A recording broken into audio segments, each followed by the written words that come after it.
매일 드시는 그 간식 때문에 씹는 힘이 눈에 띄게 떨어지는 분들을 정말 많이 봅니다.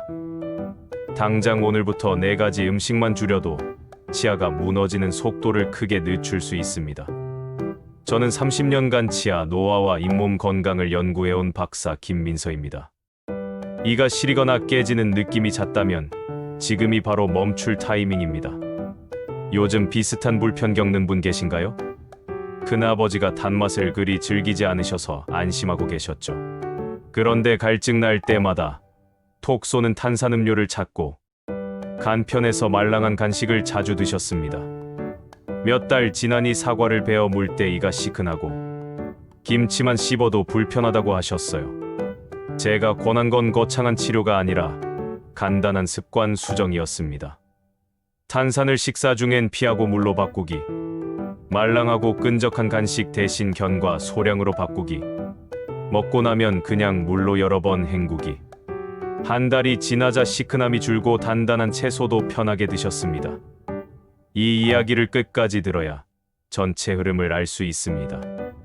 저는 연구실뿐 아니라 현장에서 시니어분들의 식습관을 수없이 점검해왔고 작은 선택이 얼마나 큰 차이를 만드는지 똑똑히 봤습니다. 혹시 아직 구독과 좋아요를 누르지 않으셨다면 지금 바로 눌러주세요. 이 채널은 여러분의 건강한 노년을 응원합니다. 오늘 이 영상에서 말씀드릴 내용은 여러분의 치아 관리 방식을 완전히 바꿀 수 있는 중요한 지혜입니다.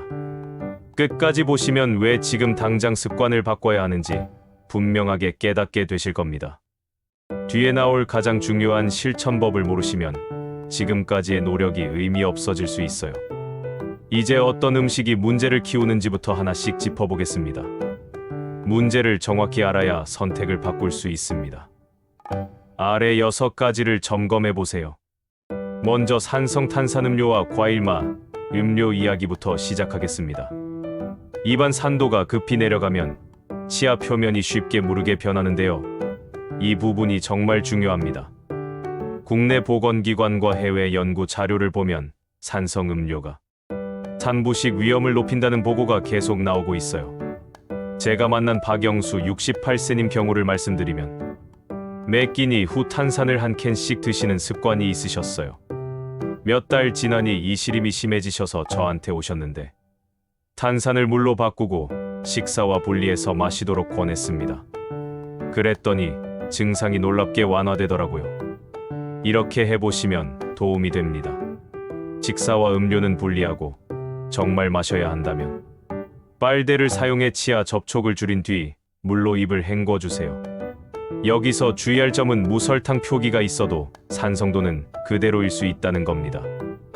갈증 날 때 어떤 음료를 먼저 찾으시나요? 다음으로 설탕 많은 가공 간식을 살펴볼게요. 설탕은 입안에 오래 머무르면 세균이 산을 더 많이 만들어내서 치아를 약하게 만듭니다. 보건복지 관련 조사를 보면 잦은 당 섭취가 충치 발생과 분명히 연관된다는 결과가 나와 있어요. 이명자 72세님은 식후 과자를 매번 드시는 습관이 있으셨는데 작은 깨짐이 반복되면서 저한테 상담을 요청하셨습니다. 간격을 늘리고 양을 줄이는 것만으로도 상태가 많이 호전됐어요. 제안드리는 방법은 이겁니다. 디저트는 하루 한 번, 소량으로 줄이고 먹고 나면 물로 여러 번 헹궈주세요. 당 대체 감미료도 끈적하면 머무는 시간이 길어질 수 있으니 주의하셔야 합니다. 디저트 시간을 어떻게 관리하고 계신가요? 이번엔 말랑하고 끈적한 간식 얘기를 해볼게요. 젤리류는 치아 표면에 달라붙어서 산이 오래 작용하게 만듭니다. 해외 공중보건 자료를 찾아보면 점착성 간식이 치면 잔존 시간을 늘린다는 보고가 여러 번 나와 있어요. 김도현 65세님은 저장 능력이 약해지면서 자연스럽게 말랑한 간식을 찾게 되셨대요. 하지만 종류를 바꾸고 양을 줄였더니 시림이 확실히 줄어들었습니다. 이렇게 실천해보세요. 말랑한 간식은 주 1회 이내로 제한하고 대신 삶은 달걀이나 요거트처럼 입안에 머무름이 짧은 걸 선택하시면 됩니다. 틀니나 보철물이 있으시다면 점착식품은 탈락 위험도 높으니까 더욱 조심하셔야 해요. 말랑한 간식이 편해서 자주 드시나요? 네 번째로 건조한 단순 탄수 중심 간식을 짚어보겠습니다. 크래커나 미숫가루처럼 건조한 탄수화물은 침과 섞이면서 끈적해져서 치아에 들러붙게 됩니다. 국내 영양자료를 보면 전분성 간식의 잔존이 산 생산을 도울 수 있다는 해석이 나와 있어요. 장윤주 70세님은 크래커를 자주 드시다가 이가 시려지는 증상을 겪으셨는데요. 과일과 함께 먹고 물 헹굼을 추가하면서 상태가 완화됐습니다. 실천 방법을 알려드리면 단독 섭취 대신 채소나 단백질과 함께 먹은 뒤 수분 섭취를 충분히 하시면 됩니다. 식사 사이에 자주 먹으면 회복 시간이 부족해지니까 그 점도 기억해 주세요. 간식은 주로 어떤 시간대에 드시나요? 다섯 번째는 식초 절임과 강산성 음식의 연속 섭취입니다. 산도가 높은 음식을 연속해서 오래 맛보면 치아 표면이 무르게 변할 수 있거든요. 해외 예방 치아 자료에서도 산성식품과 산부식의 연관성이 명확하게 제시되고 있습니다. 오미정 66세님은 절임류를 소량씩 자주 드시는 습관이 있으셨는데 앞니가 점점 민감해지셨어요. 식사와 함께 드시고 물로 헹구는 방법으로 바꾸니 상태가 개선됐습니다. 당부드리고 싶은 건 이겁니다. 강산성 음식은 식사 중 함께 드시고 단독으로 오랫동안 맛보는 습관을 줄이세요. 산도가 높은 음식 먹은 뒤 바로 칫솔질하면 마모가 더 심해질 수 있어서 잠시 기다리는 게 좋습니다. 피클류를 간식처럼 드시는 편인가요? 마지막으로 잠들기 직전 간식 습관을 말씀드릴게요. 밤에는 침 분비가 줄어들어서 회복력이 확실히 낮아집니다. 수면 전당 섭취가 입안 산도를 오래 낮춘다는 연구 보고가 있어요. 최대현 69세님은 잠들기 전 과일 주스를 마시는 습관이 있으셨는데 이 습관을 끊으니까 새벽 시림이 눈에 띄게 줄었습니다. 제안드리는 방법은 간단합니다. 취침 2시간 전부터는 물만 드시고 먹고 싶은 건 다음날 아침으로 미루세요. 밤중에 깨서 먹는 습관이 반복되면 회복 시간이 거의 사라지니까 정말 조심하셔야 합니다. 밤에 출출할 때 보통 어떻게 하시나요? 여러분의 식습관을 바꾸는 작은 실천만으로도 충분히 개선될 수 있는 일이죠. 그래서 이제는 무엇을 더하면 치아를 지키면서도 맛있게 먹을 수 있는지 확장해서 알려드리겠습니다. 먼저 물과 침의 힘을 되살리는 방법부터 시작할게요. 수분이 충분해야 침이 잘 나오고 산을 중화시킬 수 있거든요. 많은 분들이 이뇨 작용이 있는 음료를 물로 착각하시는데 그건 수분 보충에 별로 도움이 안 됩니다. 이렇게 실천해 보세요. 아침에 일어나서 물 한 컵, 간식 먹은 뒤 작은 컵으로 한 번 더.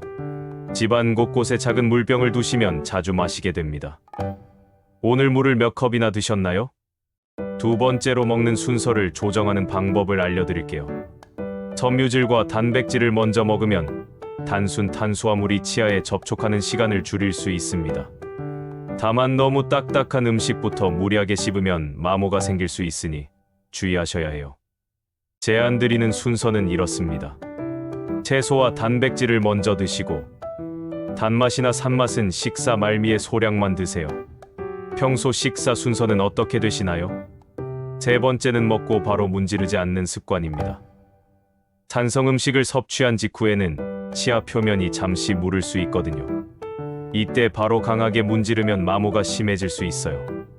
당부드리고 싶은 건 이겁니다.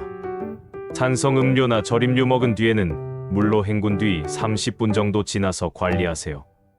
혹시 드시자마자 세게 문지르는 습관 있으신가요? 네 번째로 간식 빈도를 줄이고 묶어서 먹는 방법을 말씀드릴게요. 입안은 스스로 회복할 시간이 필요한데 조금씩 자주 먹으면 그 회복 시간이 사라져 버립니다. 실천 방법을 알려드리면 간식은 하루 한 번으로 정하고 식사와 가깝게 묶어서 먹으세요. 양도 소량으로 관리하시는 게 중요합니다. 간식 시간을 정해두고 계신가요? 다섯 번째는 말랑한 간식의 대체를 찾는 겁니다. 씹기 부담은 낮추되 입안에 잔존하는 시간이 짧은 대체품이 필요해요. 견과도 좋지만 과하면 잇몸이 불편할 수 있으니 소량으로 시작하세요. 제안드리는 대체품은 요거트, 삶은 달걀, 부드러운 두부입니다.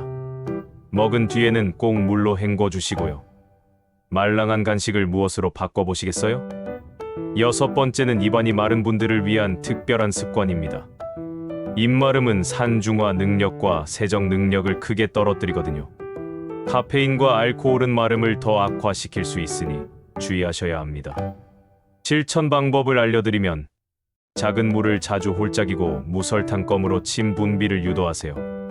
실내 습도 관리도 도움이 됩니다.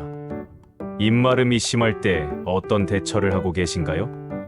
일곱 번째는 씹는 힘을 위한 생활 운동입니다. 부드러운 저작 운동은 혈류를 도와주고 저작 근육을 깨어나게 만들어요. 통증이 있으시다면 강도는 낮게 시작하시는 게 좋습니다. 이렇게 해보세요. 아침 저녁으로 가볍게 입을 다물고 5초 유지하는 연습을 하시고 양쪽으로 균형 있게 씹는 습관을 들이세요. 어느 쪽으로만 씹는 습관이 있으신가요? 여덟 번째로 식사 후 물 헹굼의 타이밍을 정확히 짚어드릴게요. 산성 음식이나 당분 섭취 후 바로 물로 헹구면 산도를 빠르게 중화시킬 수 있습니다. 하지만 너무 세게 헹구면 오히려 표면을 자극할 수 있어요. 제안드리는 방법은 부드럽게 입안을 골고루 헹구는 겁니다. 3번 정도 반복하시되 너무 강하게 하지 마세요. 식사 후 헹굼 습관이 있으신가요? 아홉 번째는 취침 전 루틴을 정리하는 겁니다. 잠들기 전 마지막으로 입안을 어떻게 관리하느냐가 밤새 치아 상태를 좌우합니다. 분비가 줄어드는 시간이니까 더욱 신경 써야 해요. 당부드리고 싶은 건 취침 전에는 물로만 마무리하고 단맛이나 산맛은 완전히 피하는 겁니다. 밤중에 깨서 물 마실 때도 그냥 물만 드세요. 취침 전 루틴이 어떻게 되시나요? 10번째로 보철물이나 틀니가 있는 분들을 위한 특별 관리법을 말씀드릴게요. 보철물 주변은 음식물이 끼기 쉽고 세정이 어려워서 더 신경 써야 합니다. 실천 방법을 알려드리면 식사 후 물 헹굼을 평소보다 한두 번 더 하시고 점착성 음식은 가능한 피하세요. 보철물 관리에 어려움은 없으신가요? 이제 오늘 내용을 한눈에 정리하고 바로 실천할 한 가지를 제안드리겠습니다. 오늘의 잘못된 상식은 달지만 않으면 치아는 안전하다는 생각이었습니다. 올바른 관리는 단맛뿐 아니라 산성도, 음식이 입안에 머무는 시간, 섭취 빈도를 함께 조절하는 것입니다. 방치하면 어떻게 될까요? 이 시림과 깨짐이 반복되고 씹는 힘이 점점 약해져서 결국 음식 선택이 제한됩니다. 좋아하는 음식을 마음껏 먹지 못하면 일상 만족도가 떨어지고 영양 섭취도 불균형해질 수 있어요. 반대로 제대로 관리하면 어떻게 될까요? 즐길 수 있는 음식이 늘어나고 자신 있게 씹는 시간이 다시 돌아옵니다. 친구들과 외식할 때도 음식을 고르느라 눈치 보지 않아도 되고 여행 가서도 맛있는 걸 편하게 드실 수 있어요. 저는 박사 김민서로 현장에서 수없이 많은 분들을 만나며 반복해서 확인한 결과가 있습니다. 효과가 컸던 단 하나의 제안은 바로 이겁니다. 간식 빈도를 하루 한 번으로 묶고 먹은 뒤 물로 3번 헹구세요. 이것만 해도 입안이 스스로 회복할 시간을 충분히 확보할 수 있고 산도가 올라가는 시간을 최소화할 수 있습니다. 거창한 방법이 아니라 작은 습관 하나가 큰 차이를 만듭니다. 다음 영상에서는 치아 수화인지 기능의 연관성에 대해 과장 없이 연구 근거를 바탕으로 풀어드리겠습니다. 많은 분들이 궁금해하시는 주제인데 정확한 정보로 알려드릴게요. 오늘 내용 중 가장 먼저 바꿔볼 습관은 무엇인가요? 댓글로 알려주세요.